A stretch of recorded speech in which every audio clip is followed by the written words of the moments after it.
Assalamualaikum warahmatullahi wabarakatuh. Selamat siang. Dengan saya Roy Listiandi. Pada kesempatan kali ini saya akan memberikan tutorial yaitu pembuatan website untuk level pemula.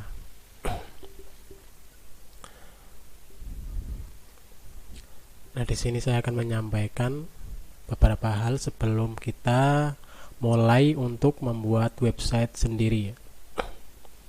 Insya Allah untuk level pemula ini sangat mudah difahami dan nantinya rekan-rekan bisa langsung memulai praktek ya. Ya, di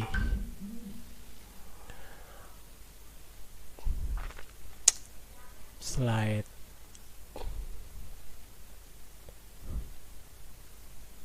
ya. Di sesi awal ini kita akan sedikit flashback, yaitu mengenal apa itu website. Pastinya teman-teman saya rasa sudah tahu ya apa yang namanya website. Sebelum teman-teman ingin belajar membuat website, tentunya teman-teman sudah mendapatkan informasi di luar sana mengenai tentang website ya.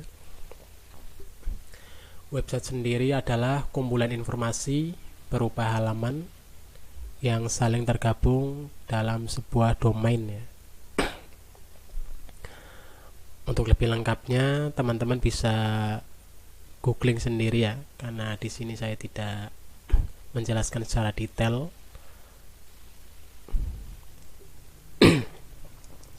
Jenis website itu apa aja sih?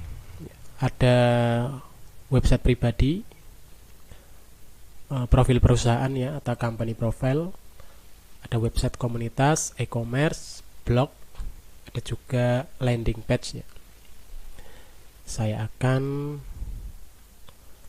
mencontohkan untuk masing-masing jenis websitenya ya. Yang pertama tadi website profil ya, atau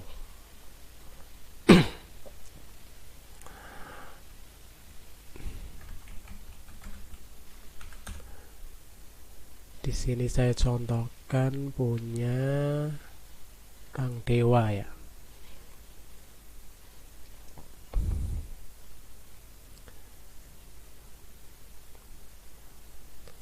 Sudah tidak ada.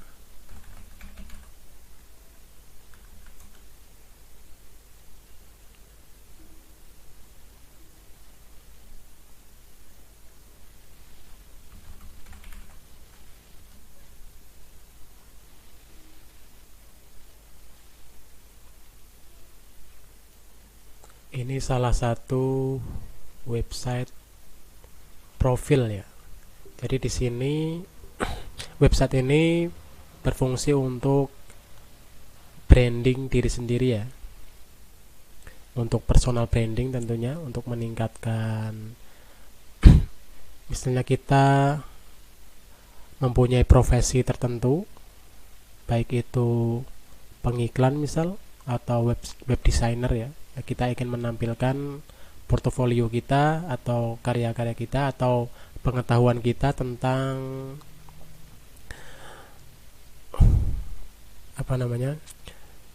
tentang hal-hal yang kita geluti ya, atau sebagai skill kita atau pengetahuan kita. Kita bisa membuat website profil kurang lebih seperti ini. Ini punya Mas Handoko Tantra, salah satu digital marketer. Ada juga seperti ini, dia menonjolkan dirinya sendiri ya untuk mempromosikan produk maupun jasa yang dia tawarkan. Selanjutnya yaitu company profile misal.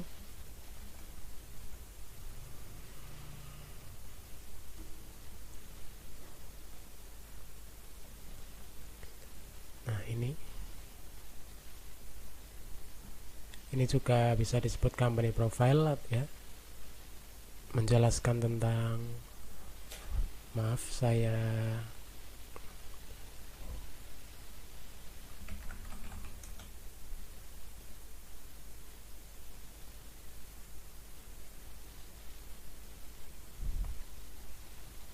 ya, seperti ini juga bisa disebut company profile atau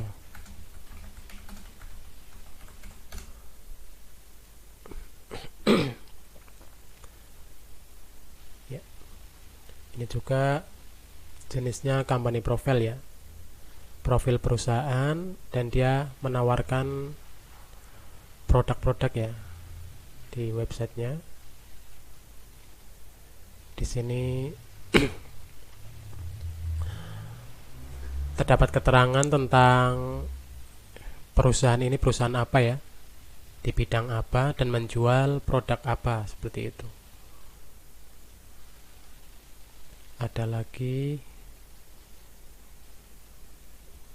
e-commerce ya. Kalau e-commerce tentunya teman-teman sudah tahu ya, seperti Tokopedia, Shopee, Bukalapak, Lazada ya.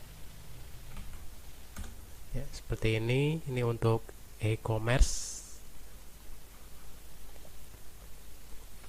Ada juga sebuah landing page. Untuk jenis landing page seperti ini ya. Landing page itu sendiri adalah sebuah halaman penawaran produk ya, produk maupun jasa.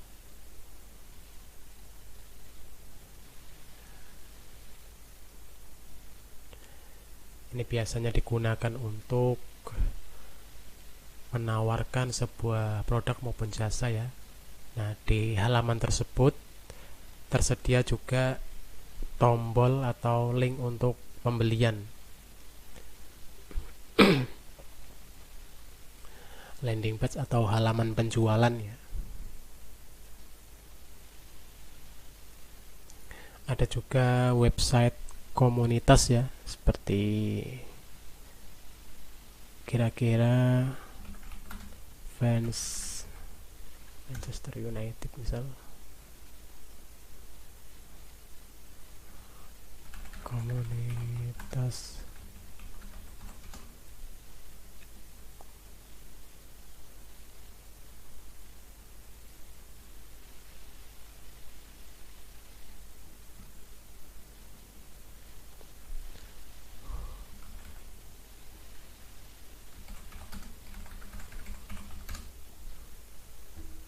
website komunitas apa ya, contohnya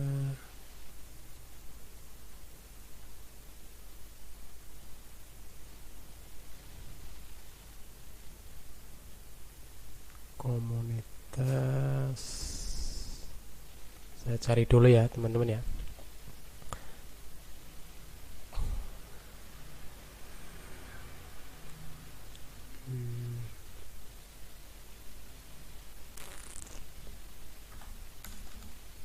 Komunitas apa ya kira-kira ya.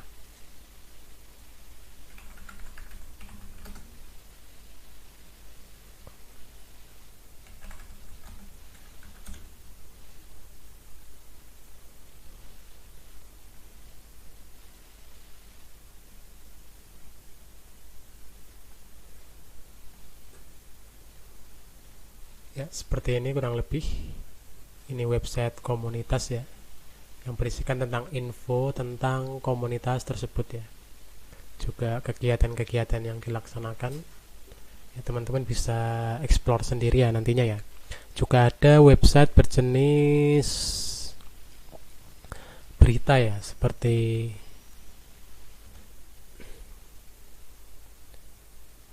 kompas.com ya, detik.net, dan masih banyak lagi.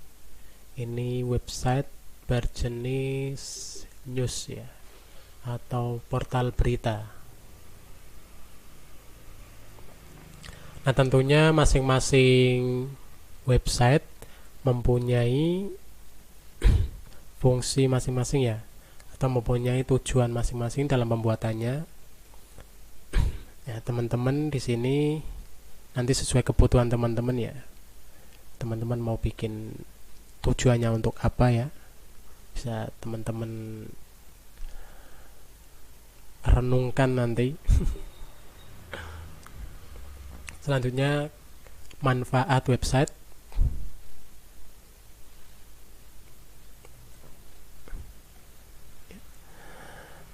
Banyak sekali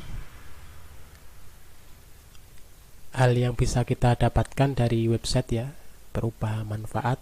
Yang pertama, bisa layanan informasi, yaitu tadi website dengan jenis news ya, atau portal berita, maupun landing page ya, ataupun company profile. Itu juga termasuk layanan informasi tentang perusahaan, tentang produk ya. Yang kedua, branding, seperti website profil tadi ya, website pribadi tadi, itu juga bisa membangun branding ataupun company profile untuk marketing ya. Seperti yang tadi saya contohkan untuk landing page ya, bisa untuk media pemasaran, maupun yang terakhir adalah wadah komunitas.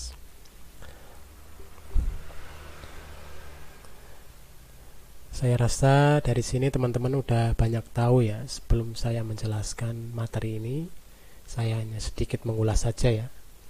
Untuk informasi lebih detail mungkin teman-teman bisa cari di sumber lain ya. Karena pada video kali ini saya hanya lebih akan detail untuk membahas teknis, seputar teknis desain website saja ya.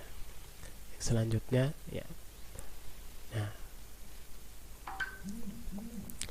di sini juga teman-teman harus mengetahui sedikit istilah dalam website ya.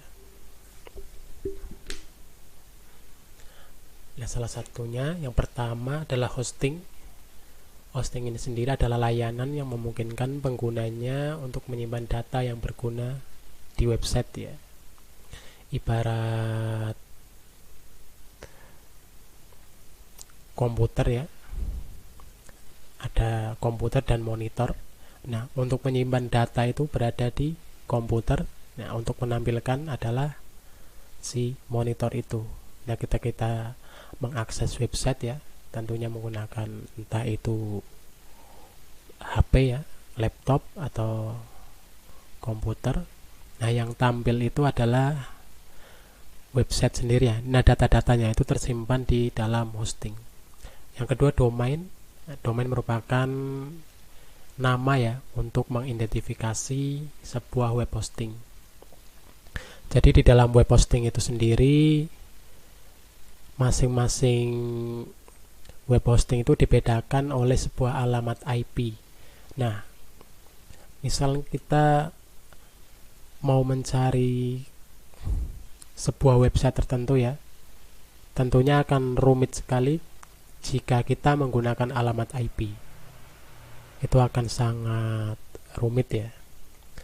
Nah, dengan domain ini adalah penerjemahan dari alamat IP. Alamat IP dikonversi menjadi nama, seperti itu.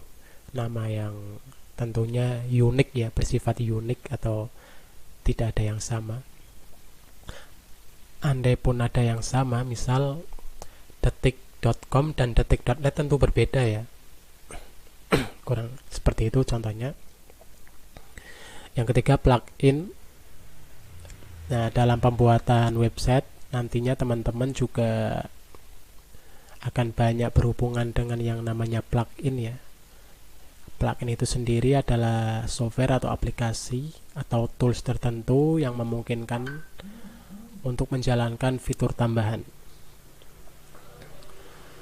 Contoh sederhana, ketika teman-teman mempunyai laptop dan ingin mengedit foto ya, tentunya teman-teman butuh aplikasi editor foto ya, seperti Photoshop misal. Nah, itu bisa dalam dunia website ini ya, itu disebut sebagai plugin ya, juga software juga, aplikasi ya juga masuk. Namun mayoritas menyebutnya sebagai plugin ya. Yang keempat adalah CMS. CMS itu sendiri adalah perangkat lunak sistem ya, content management system yang mengatur konten pada situs.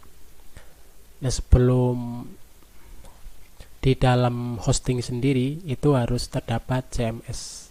Nah, CMS ini yang nantinya akan memanage sebuah website ya, agar bisa tampil sesuai dengan kehendak atau desain yang diinginkan ya, atau tampilan yang dikehendaki, seperti itu. Ada banyak CMS yang beredar ya, seperti WordPress ya, tentunya teman-teman sudah tahu WordPress, ada Joomla, ada masih banyak lagi, saya tidak terlalu hafal ya. Itu salah satu CMS. Ada Drupal ya, mungkin teman-teman bisa searching sendiri nanti. Yang kelima, cPanel. Ini merupakan gerbang untuk masuk ke data hosting. Jadi CMS juga ketika kita menginstal CMS di dalam hosting, nah kita harus melalui yang namanya cPanel. Nah, untuk mengetahui apa itu cPanel, tutorialnya nanti ada sesi tersendiri ya.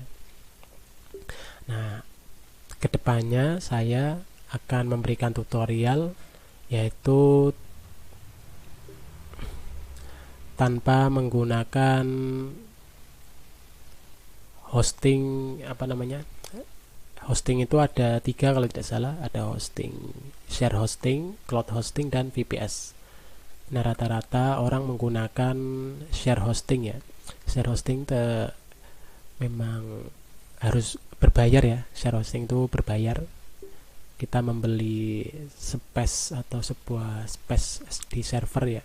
Nah, di situ kita akan menginstal yang namanya ada CMS, ada plugin, menghubungkan ke domain. Dari cPanel itu kita bisa menginstal aplikasi-aplikasi tertentu untuk pendukung dalam mendesain website. Nah, nantinya yang akan saya sampaikan di sesi selanjutnya, kita akan menggunakan yang namanya CMS juga ya. Bisa disebut CMS atau website builder. Website builder juga ada banyak ya. Jadi CMS itu sendiri, misal katakanlah WordPress. WordPress di dalamnya ketika kita ingin mendesain sebuah website, kita bisa menginstal yang namanya website builder. Bisa juga ada juga namanya Elementor atau Breezy ataupun yang lainnya, masih banyak ya. Hanya saja yang paling familiar di kalangan masyarakat yaitu Elementor dan Breezy. Nah, nantinya saya akan menggunakan Breezy. Namun saya tidak menggunakan share hosting, melainkan saya akan menggunakan cloud hosting. Jadi hosting ini disediakan oleh pihak Breezy-nya sendiri ya. Kita mendaftar akun di situ dan kita bisa mulai langsung mendesain sebuah website di situ. Dan tentunya kenapa saya menyarankan Breezy? Ya, karena salah satu keunggulan Breezy yaitu mereka menyediakan fitur cloud hosting secara gratis. Yang terakhir ada server ya. Server sendiri merupakan sistem komputer yang menyediakan layanan dalam jaringan komputer. Seperti hosting tadi ya, server itu menyimpan data. Oke, selanjutnya desain dengan Breezy. Mengapa sih harus menggunakan Breezy? Sebetulnya ada banyak website builder yang bisa rekan-rekan gunakan ya. Karena di sini saya menyampaikan untuk teman-teman yang mungkin sebagian adalah pemula, saya menggunakan Breezy agar teman-teman tidak terhalang oleh keharusan untuk membeli sebuah hosting atau domain. Tentunya ini hanya untuk latihan ya teman-teman ya. Teman-teman mungkin tidak harus mengeluarkan biaya yang mahal ya, tidak harus mengeluarkan uang.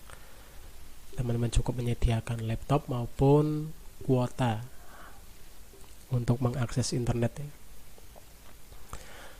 Nah, di Breezy sendiri ada ada banyak fitur yang nantinya akan saya ulas ya untuk peralatan mendesain website. Kita hanya cukup menggunakan Brizy ya, kita tidak akan membutuhkan plugin macam-macam di Brizy Cloud nanti ya, namanya Brizy Cloud. Jadi Brizy itu ada dua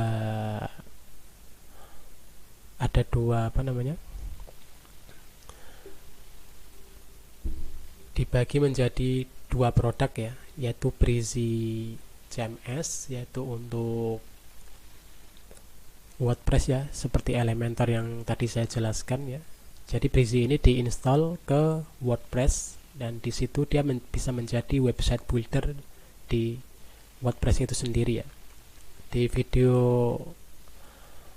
sesi terpisah nanti saya akan mencontohkan juga ya Brizy yang berfungsi sebagai website builder di WordPress ya. Nah, di sini adalah yang nanti akan saya contohkan yaitu Brizy Cloud. Dia tanpa menggunakan CMS ya, dia sudah ini website builder udah plus CMS seperti itu. Kira-kira seperti itu pemahaman saya. Jadi mengapa Brizy? Nah, di sini ada banyak CMS yang bisa kamu gunakan ya, yang tadi saya sebutkan untuk mendesain website. Salah satu yang saya gunakan, yang memang Brizy ini sudah biasa saya gunakan untuk melayani pembuatan website klien-klien saya. Salah satu alasan kenapa saya menyarankan Brizy adalah yang pertama gratis dan mudah untuk dipelajari serta customable, desain suka-suka. Jadi di sini teman-teman banyak sekali memang yang gratis, namun secara desain itu tidak customable, artinya desain fitur-fitur tertentu itu terbatas untuk kita. Jadi itu menurut saya akan sulit ya, akan sulit untuk media belajar, sulit untuk digunakan sebagai media belajar kita. Nah, dengan Brizy ini kamu akan sangat dimudahkan untuk berlatih ya, karena Brizy menyediakan cloud hosting gratis dan cepat, sehingga kamu tidak perlu mengeluarkan budget untuk membeli hosting tentunya. Nah, dalam mendesain website menggunakan Brizy ini akan sangat mudah teman-teman. Jadi di zaman yang serba cepat ini ya, serba modern ini, kita itu dituntut untuk serba cepat. Dulu untuk membuat website tentunya harus manual menggunakan kode-kode HTML, CSS, JavaScript ya, seperti itu. Yaitu membutuhkan waktu yang lama teman-teman. Nah, di sini sekarang udah zamannya kita dituntut kerja lebih cepat ya, dan tentunya untuk menghemat waktu sebanyak mungkin waktu ya. Nah, dengan website builder ini kita akan mudah ya, hanya dengan metode drag and drop kita bisa membuat website yang canggih dan responsif. Juga akan mudah untuk diakses di entah itu PC, desktop ya, tablet maupun smartphone ya.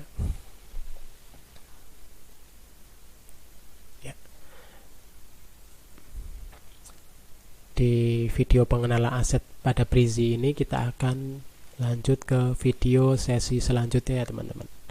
Oke.